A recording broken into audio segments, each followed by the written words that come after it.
and welcome to another episode of the Multifamily Women Podcast. I'm your host, Carrie Antrim. Today, I'm so excited to welcome Debbie Rae Peters to the show. She is the Managing Director of Property Marketing and Leasing at Rose Property Management Group. She has more than 30 years of experience in the New York Metro multifamily market, and she has held leadership roles at Avalon Bay, Aimco, Roseland, Greystar, and Beam Living. Debbie Rae now oversees lead generation, online reputation management, and resident engagement across Rose's portfolio. Debbie is also a past speaker at the Multifamily Women's Summit. She's an active member of the Multifamily Innovation Council, and she is a co-founder of Women's Employee Resource Groups and a leader in DEI initiatives within our industry. Debbie, welcome to the show. Thank you so much. I'm so excited to be here. Yeah, it's great to have you. I love your background there in New York. Thank you. That's beautiful. Thank you, the Big Apple. Yes. So tell us a little bit about your portfolio and what you oversee so listeners know and can understand the types of properties that you're involved with. Well, it's a really exciting time now for Rose Associates. We are expanding and growing into new markets. We are based in New York City. That's where we've grown. We're a 100-year-old company. And we've recently acquired our new leasing and marketing and management assignment in Philadelphia. And now we've got communities in Connecticut, and we're expanding into Massachusetts, and upstate New York.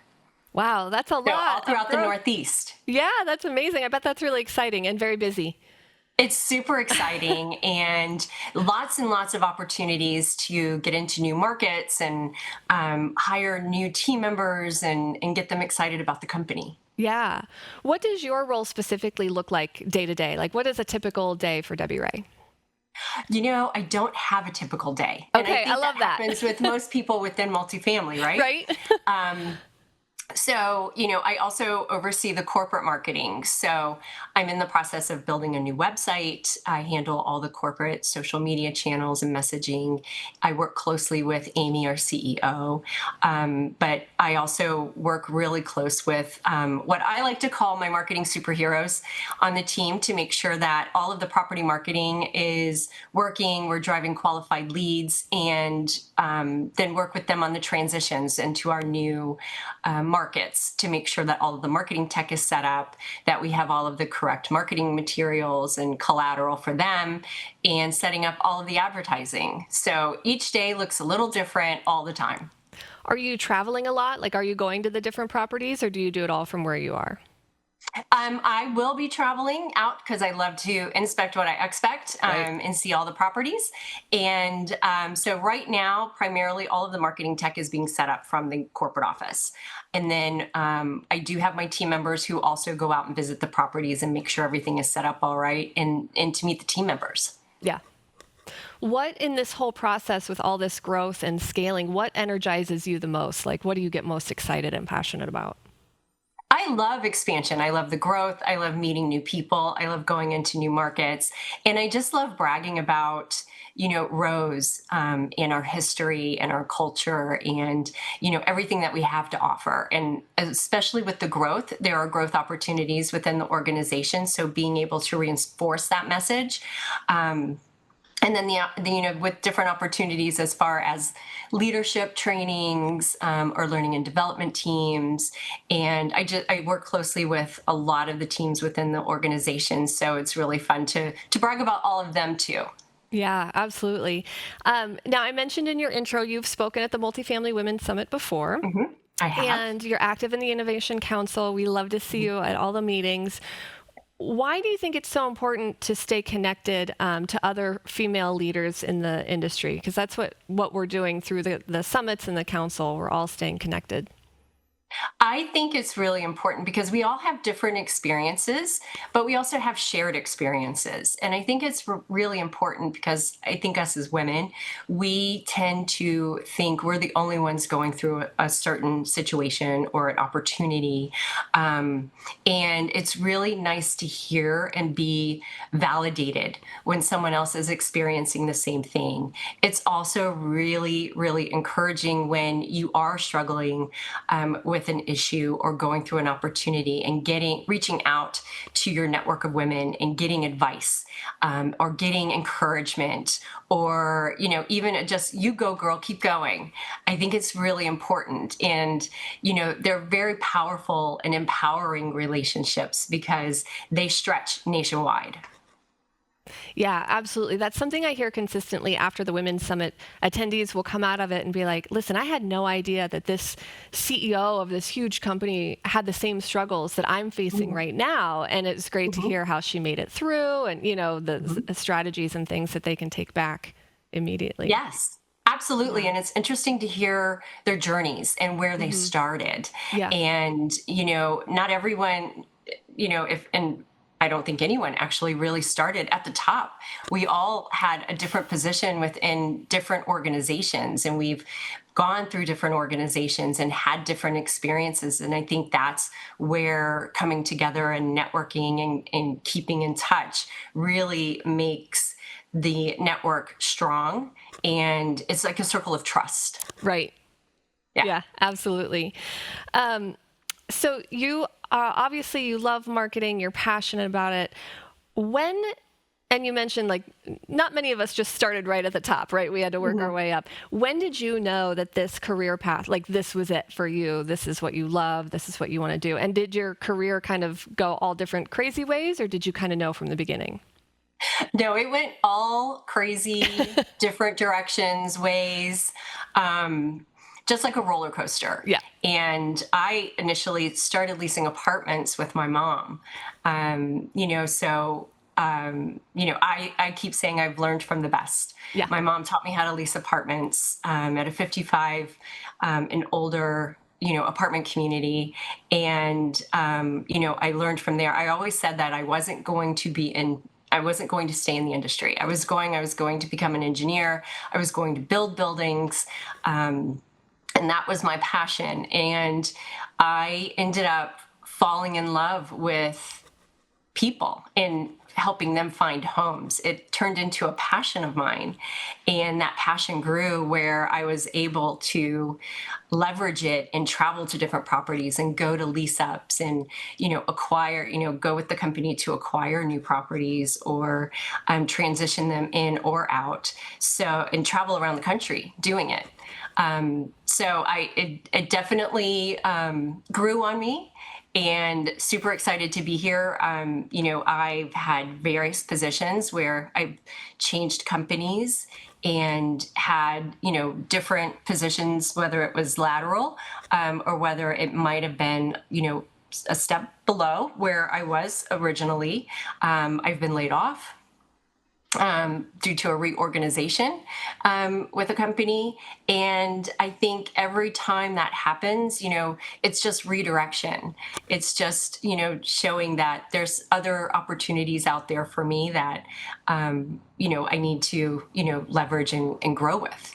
And so it's been up and down and all around. Yeah. No, and throughout the country. Yeah, I hear that. Was there ever like a defining moment? You mentioned going through layoffs or, lateral changes or even taking positions below just to get to a different place. Was there ever any kind of like defining moment that you're like, yes, I'm in the right place, I'm doing the right thing? Yes, it was. A few years ago, I was fortunate enough to go work for a company where I have known primarily most of the executive team for many, many, many years. Dare I say about 20 years, I knew most of them. And it was like coming back home and working with family. And we just built this organization on trust and camaraderie, and we really walked our talk, and we led by example, and it was just such a fantastic organization and friendships and relationships that I still have to this day. And that was when I'm like, yeah, this is where I'm supposed to be. And then, that company was the one that ended up being reorganized, and going to different companies and being able to help build women's initiatives and employee resource groups within the organizations after that, really, really became a passion of mine. I love that. And so you've been leading for a long time now. You've led through market changes, transitions, brand evolutions, new lease up, all of the things.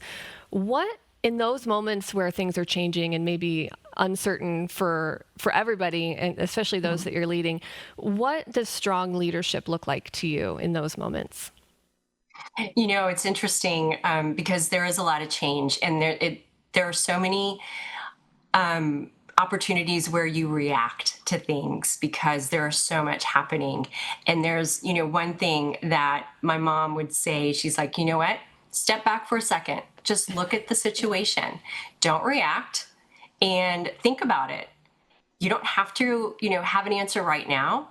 Maybe it's in an hour, but you have to, take a step back and look at everything before you can move forward. And I think I've taken that throughout my career, actually, to not react, because I have new team members. I have impressionable team members that I want to grow and I want to set that example for. So just taking a step back, looking to see what happens, and then walking through, asking the questions, because there's always, more questions to ask so that you get clarity in that next step as well. So that's what I've been doing. Just, having patience, stepping back and being like, wait a minute, let's think about this for a second. Isn't that such a good life lesson, though? I mean, in every situation, and also like somehow the hardest thing to do. So hard, because I have caught myself many times wanting to react, and I'm like, no, no, no, no, no, no, no, no, Zip no, it. can't, nope, nope, nope, nope. There's a better way. There's a better way. Just wait. With kids, with employees, I mean, with everyone, partners, like that, okay, let's just take a breath and like Yes. have that bigger perspective for a moment, which is Yep. hard, It is hard. in that So hard. moment. Yeah. And it's also like retraining your inner voice, Yes. because your inner voice wants to continue and just start reacting. And Oh, yeah, it's right almost here. like that invisible little devil and the little invisible angel on your shoulders. And Yeah. which one do you listen to? So Right. it's retraining that inner voice. Yeah, absolutely. So when you're guiding a team through that change or these changes that are happening all the time, keeping your cool, obviously, like you said, taking a breath, taking a beat, understanding the bigger impact of what you're about to say next. What matters most to the team members that you're leading? I think each person has their own thing that they feel that's important to them. I want to make sure that I'm communicating with them. I have one-on-ones with them every week, and then I have a team huddle so that we all get together and we can communicate. And I want to make sure we're talking about our successes. It's so easy to talk about what hasn't been going on or hasn't been going right, or issues that we have to fix. But I always want to remind them, we're doing great things. Let's talk about things that are going right, and help each other through, any issues that we may have during our one-on-ones or when we're sitting back at our desks. But I do take that time to recognize them for doing a great job, and because we do have big jobs. We impact the entire organization, and there is a lot of, marketing tech setup and communicating with, the site teams, and communication is key as well. Making sure that we're transparent and we're clear in all of our communication. And but some team members, they love food. Food's important to them. Who So doesn't? I gotta mean, take them out to lunch. Yeah. Spoil them a little. Cupcakes, work too. Any kind of sweets. I have a candy cart next to my desk, and I do have a particular team member who absolutely loves the candy cart. Uh-huh. And we now call him Rapper. He's going to hate me for this, but we've nicknamed him Rapper because we can hear him unwrapping the candy. Uh-huh.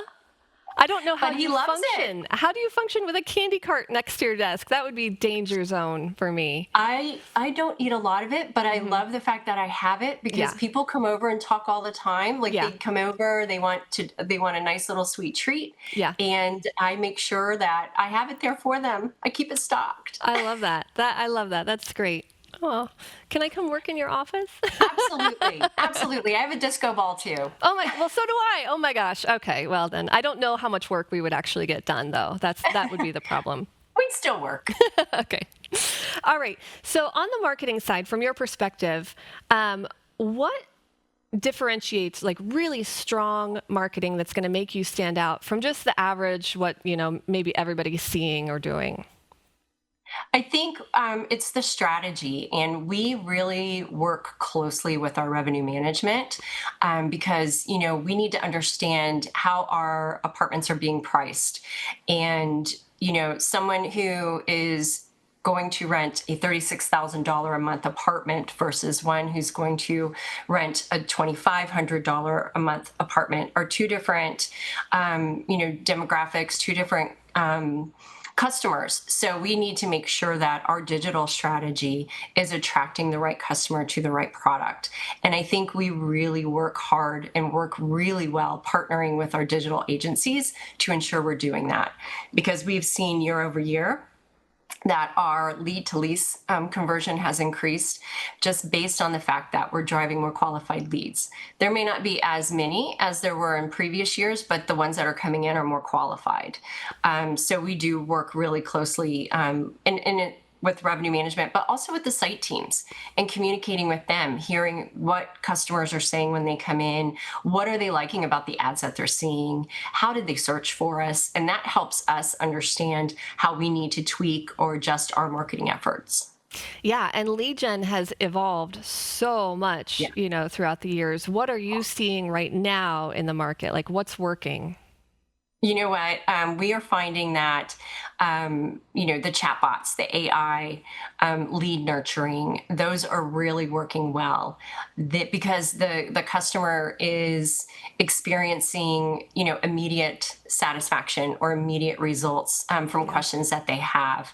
Because the site teams are so focused on resident experience and working with residents on any issues they have or touring, that the AI has really helped us improve our touring and setting those appointments and then leasing those apartments.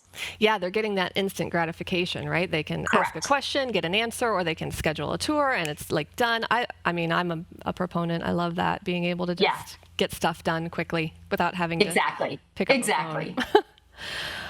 What are some of the biggest blind spots you're seeing when auditing a portfolio's marketing performance? Biggest blind spots. That's a great question. I think some of the blind spots are the lack of transparency when it comes to working with the site teams, because sometimes the site teams, may not know where all of the advertising is, what the ads look like, or, like for example, with geofencing and targeting certain maybe competitors or offices or companies, they need to be just as involved in that process. And I'm seeing that there has been a disconnect there, or a disconnect in some of the maybe some of the actual advertising where one ILS or internet listing service has been cut and they don't know about it, or some of the signage may, the phone number for whatever reason may not work. So there's been a disconnect in making sure that things are audited, that the communication with the site team, that they're aware of what is being marketed, where we're being marketed, and what those ads look like. Yeah, Because then you get buy-in, and then they're right. like they're really excited, and they work closer with us. Yeah, exactly. And they're more passionate about, getting the leads nurtured and handled and in Yeah. and the tours and all of that when they understand the whole Mhm. process. Like you said, taking a step back, seeing the whole perspective of the renter journey, right? The renter journey, Yeah. absolutely. Yeah, that's Yeah. great. Where do you see friction still existing in the leasing process for these potential renters? I think there might be a little friction when it comes to, AI, and when does that transition happen from, the virtual assistant over to the site team? And I think that we're still working through, and that might be, I've seen some posts where that has been an issue, where all of the follow up, all of the connect, contact has been through the AI bot, where some of those personal questions haven't been answered. And I think we need to remember that this is a personal experience. Like everyone this is their home. Right. So it's really important that we make sure that we're timing that transition correctly so that we can still create that personal experience. That's a fascinating point because you're right. Like the ease of the chatbot and getting in the door, like that's wonderful, Yeah, But then, yeah, at some point, there's a kind of a tightrope there where you have to be like, okay, well, now we need to transition into a human.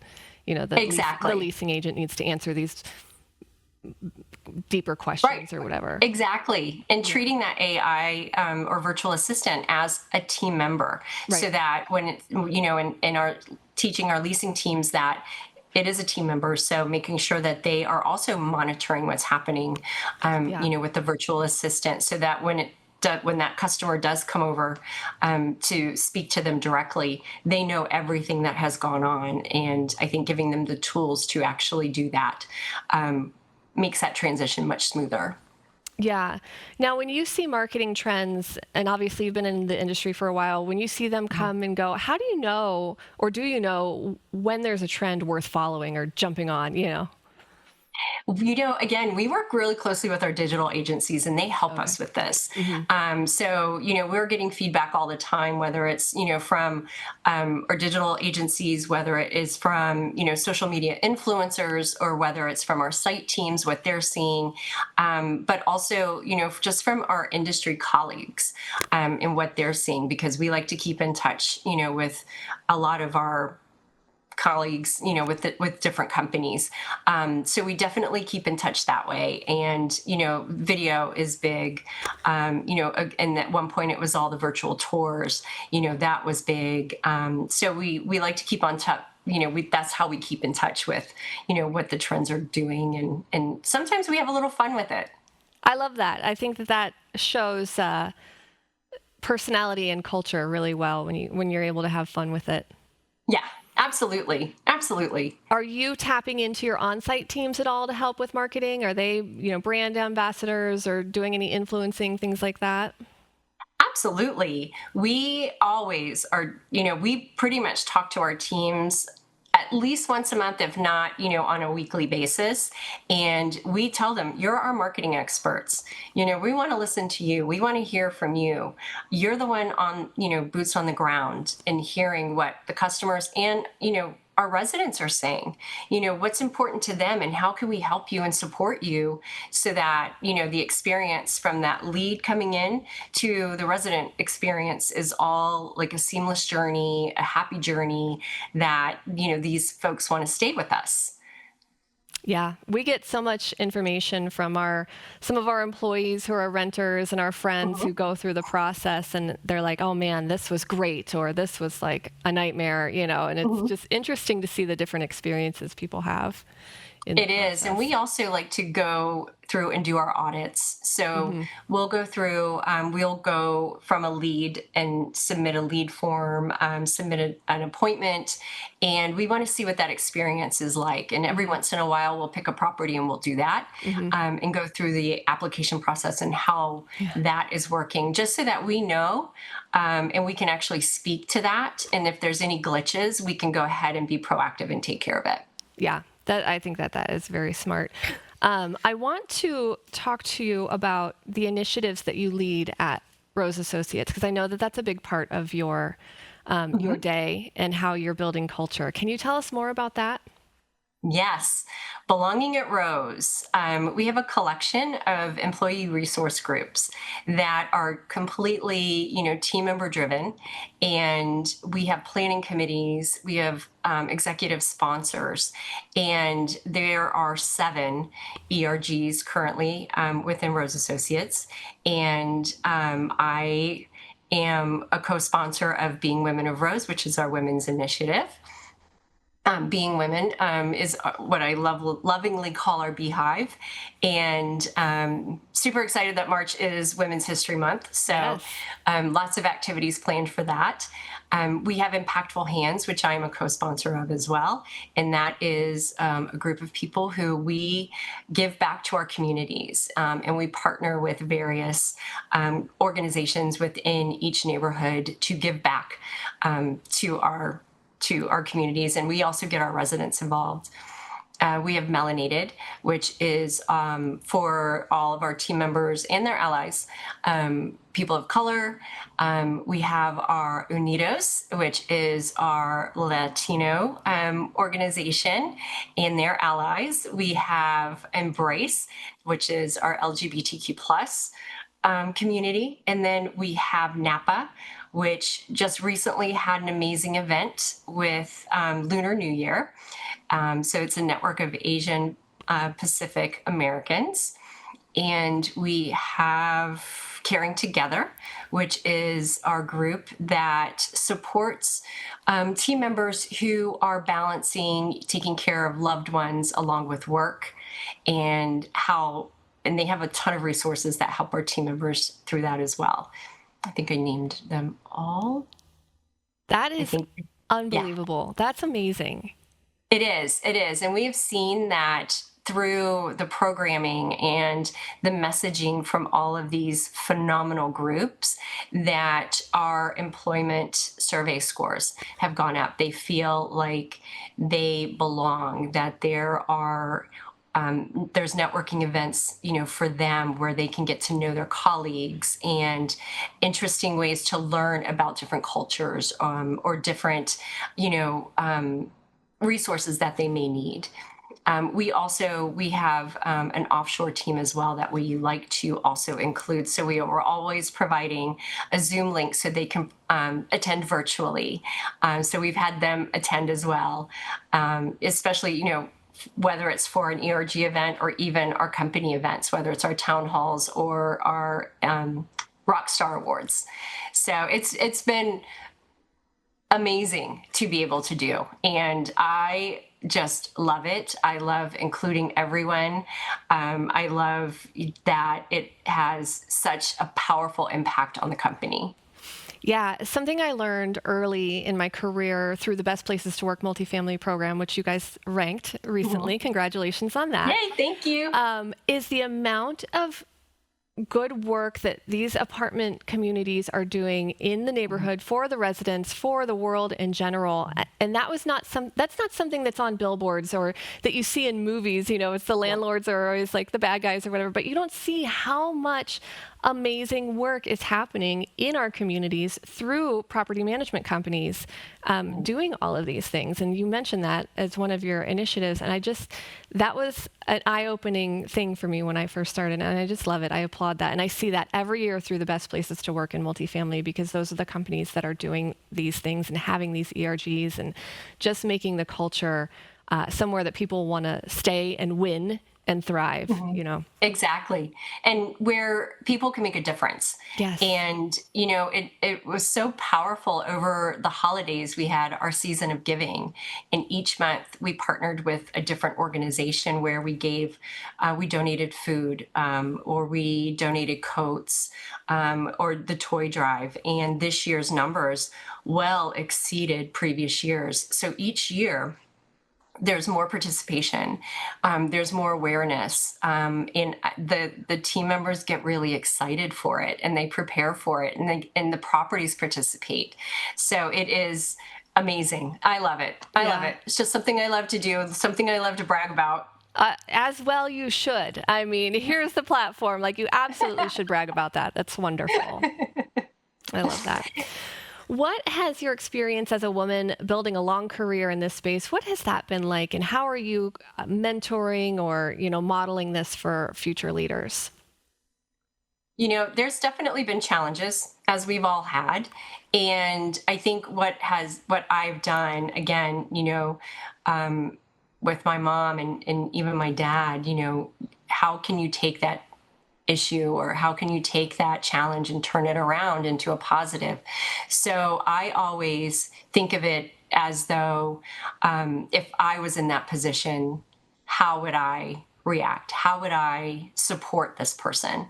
So I am now taking all of my experience and trying to continue with the good habits and the great leadership and empowerment that I've had in my past, and turn around some of those challenges so that I don't reproduce those challenges on any of my team members or colleagues, as a matter of fact. So I always think about that, before I go in, or if I've seen, in previous companies, a leader act in a certain way. Like there was, a leader who wouldn't say hi to anyone when they came in. And I was like, wait a minute, I don't want to be that person. Like, I want to be the person that says hi, like, hi, sunshine, how's your day going so far? So I make it a point to say good morning to everyone when I come in. And it's a small gesture, but it's something that can go a really long way, because you never know what someone else is going through. And just that one smile, just that one hello, can make a world of difference. Well, especially coming from someone in a position of, leadership, having, someone like you, like, walk in and Debbie Rae says hello to me every morning. That's amazing, right? Like, that's got to feel good. I hope so. And now I'm seeing it more, around the company, where more people are saying hello to everybody. And like, for example, I always like to start my emails with, happy Friday, or, happy Right. Monday. And I'm seeing more people starting to do that as well. So that, helps along with messaging and positivity and Yeah. just keeping the morale going. So what I'm hearing is you are the trendsetter in your office, which is a great thing. I love that. There's a few of us, but yes. Yeah. That's great. What has helped you, facing these challenges and things like that throughout your tenure, what has helped you stay so confident and so excited and passionate every day? Well, I have to say that confidence is a challenge, because you always have that imposter syndrome, going on. And it's not a fake it till you make it, because I never want to fake anything. Yep. But I always want to take on a challenge with, what, I can do this. And again, it comes down to those voices in your head that you have to like quell, the ones that say, oh, are you sure you can do this? No, maybe you just sit back and watch somebody else do it. But it is, it's real. And I do fight, myself with the confidence every day. So thank you for thinking that I'm, confident in everything I do. You absolutely are. But, and I always want to remain positive. I always want to remain the person who is going to come out of this optimistically or with a solution, versus pointing out an issue and not being able to solve it. And even if my solution is wrong, that's okay. I came with one. Right? Hey, at least I showed up to the party, right? Exactly. That's great.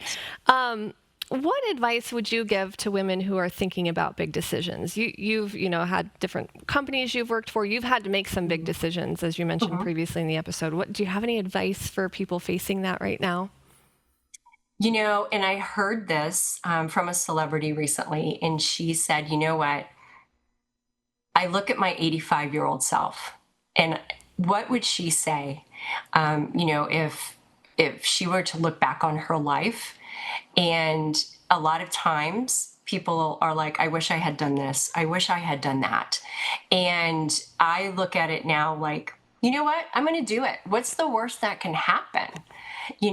I get to try something new. I have a new challenge. I have a new skill. And I just say, again, you sit back, depending on what it is, but take a moment, but also like, yeah, you know what? I should do it. Why not? There's nothing to lose here and everything to gain. I find myself, you said, what's the worst that can happen? I find myself doing that with my own children, because I see them facing big decisions, and I think back to when they're 14 and 16, when I was a teenager, like, okay, well, let's talk about this. What's the worst that could happen? It's embarrassing, or, you audition for the play and you don't make it. Okay, well, then you join the crew or something, and that, those are teenage decisions, and obviously we're adults and we're making, big girl decisions and stuff. But I love that, like, just thinking, what would happen if I don't take this challenge? Well, I'm just still here. Is that where you want to be, or do you want to grow? Exactly. And do you want to challenge yourself?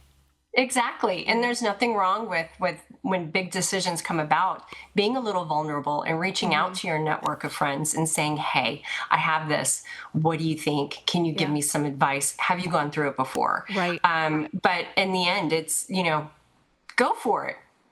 Yeah. As long as no harm is done. Right. Right. Again, and that's where what's the worst that could happen here? Okay. Yeah, Am I going to do this zip exactly. line? I'm not sure. We'll come back to Right. that one. Well, yeah, there's that. And then along those same lines, how has your definition of success changed over time? Was it one thing when you started and now it's different? How does that evolve? It has, because, I think and it evolves. I think when you're younger, it's all about, the title and the money and that next position. And as you grow into your career and your journey changes, now it's about, am I happy? Are the people who are working with me and around me happy? Like that to me is a success. I have a phenomenal title. I work with an amazing group of people for, a fantastic company.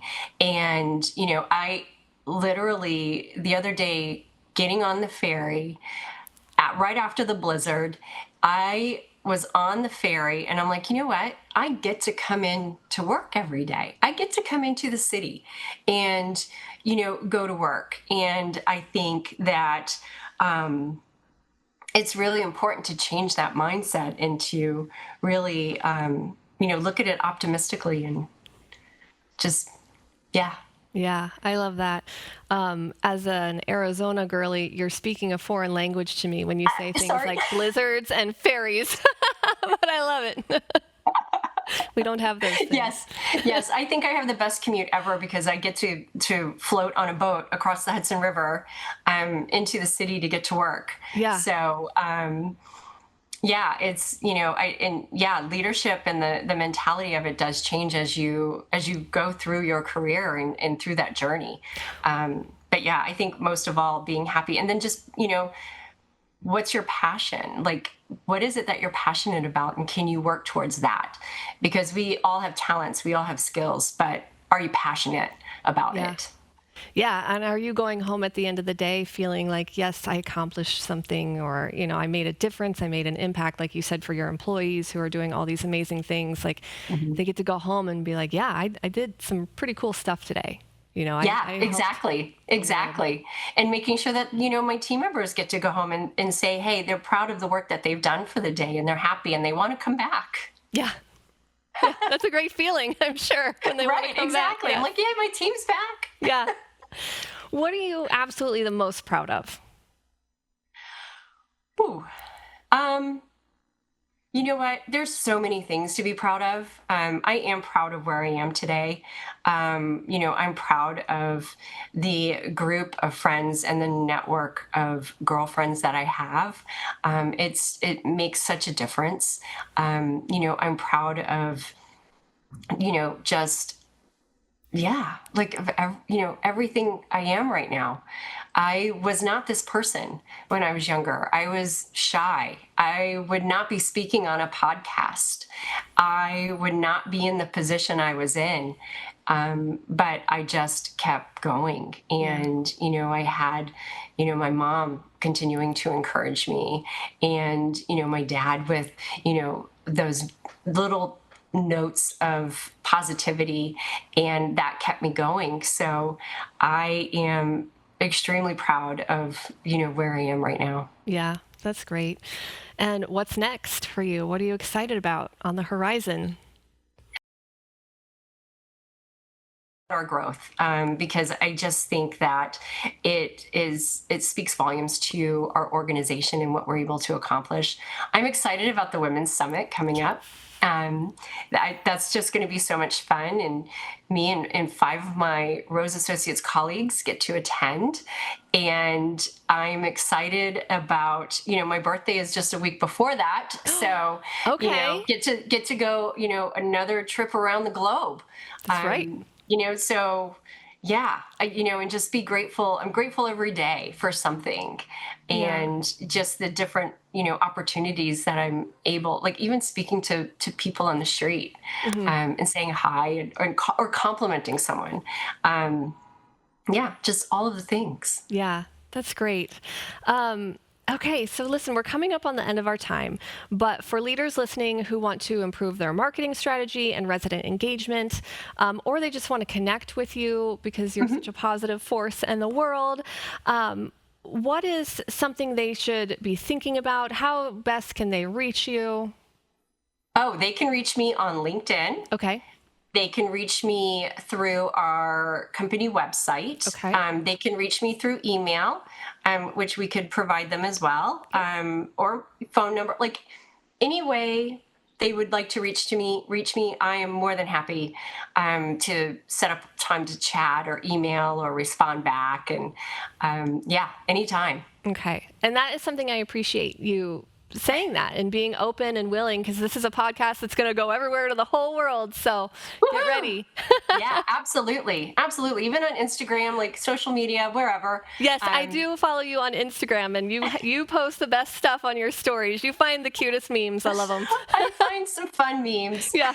And I relate to I'm like, yep, that's Debbie Rae. Yep, I relate to Yes, that. everyone, Yeah. everyone. Yes. Well, thank you so much for sharing the time. I cannot wait to see you at the Women's Summit. It's Yes. been a great podcast today. Thanks for being on the show. Yes, thank you so much for having me, and I'm looking forward to seeing you as well. Yes, absolutely. All right, so that wraps another episode of the Multifamily Women podcast. Thank you so much for joining us today. Please share this episode with a friend or colleague, anyone who you think might benefit from what Debbie Rae had to say, and be sure to get registered for the summit. That is at multifamilywomen.com. Get registered today, and we'll see you in the next episode.